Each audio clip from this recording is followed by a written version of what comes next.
call it love. You may not. I'm Jim Flood, and this is my launch, Duchess of Portsmouth, and I've decided to lengthen the boat by 1 foot, and I'm adding 6 inches to the beam, 3 on each side, by putting this bilge on. And what you see here is called tumblehome. What happens is the hull slopes out, and so it's wider at the waterline than it is at the gunnel. And this will introduce about 300 to 400 pounds of flotation to the boat, more than it had before. So it'll float higher in the water, and I may actually get another knot out of her.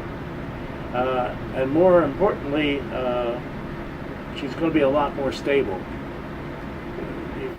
You figure the boat, you can't do much at the bow, but you can do, it's like a bicycle, a tricycle, but you can do a lot at the stern if you have this type of transom stern. So I've actually tapered the stern out to 3 inches more at the stern than there was. So I've just got done putting the gel coat on. What I did is I used urethane foam as the filler material. So I glue the urethane foam on the boat, on the side, up to where I want to transition in to the original hull. And then what I want to do is, after I've glued it on grossly, I come along and I sand it. I've got a rough sander, and then I use a finer sandpaper, and I fair it all in exactly the way I want it. And then I do the next strake of foam underneath, and I keep the this is called clinker built kind of a hull, because it makes its own stability as well. See, with these ridges, in the old days when they built these boats, they put the plank on here flush to the frame, but as they went down, you see, so the lower frames were put on first, and then what you did is you nailed the bottom of the plank to the upper part of the other plank, which gave you a ridge. And so then you did the same thing here, and it actually promoted stability. So this gave me a reference point all the way down, and so that I could keep track. You can see the lines without too much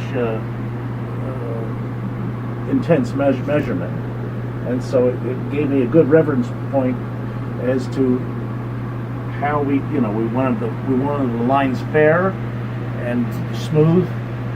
And so I think now I've done the port side. Started with the port side. I lifted the boat up on here, my homemade crane, and it's capable. This boat weighs probably 325 pounds, and so I'm just about to paint this side, and then I will do the starboard side. And you can see over here that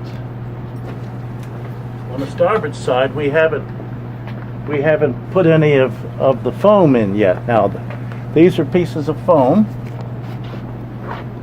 They're 3 inches by 3 inches, and it gets glued on the side like that, and then it gets sanded down till it's all fair, and then I go to the next one and the next one and the next one on down. So right now, this foam is, you can pick it apart with your with your hands. It's soft only until you put fiberglass on it, fiberglass resin, and let it set up. Once it sets up, then it's rock hard. It's light and it's rock hard, and it makes an excellent building block.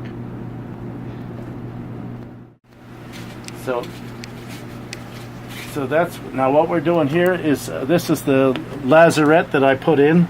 This is old stern here, and this is all new in here. And see over here on this side, I fiberglassed the inside as well as the outside. Fiberglassed this, and I used 1/4-inch plywood here to start with the stern, and then I put in these stiffeners to give it the rake and the camber that it needs.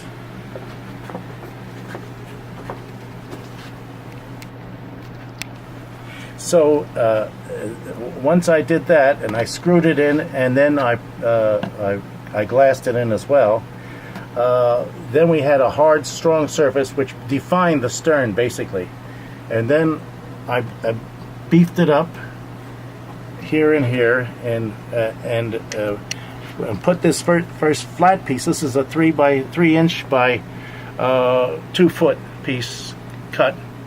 This is the old transom, and this is the old motor mount.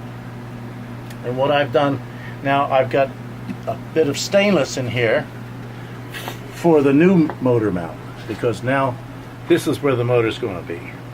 And I don't know at this point how much I'm going to gain in flotation, but it's an adjustment I may have to make. This, you'll see, is just a little bit lower down than the old transom, and so what I'll have to do is put a false block here. Initially, I think I'll put a false block here, and bring the you know, and I'll set the engine on that, and we'll try it out. Now, if the engine floats too far out of the water, then what I'll do is just take that false block out and just mount it right straight on the new transom. My thinking is probably that this will probably be just perfect, because I'm sure the engine will float a little bit further out of the water. That's all for now, and we'll keep you informed of what we're doing. Oh, but I call it love. I had it the wrong way for a while. Oh.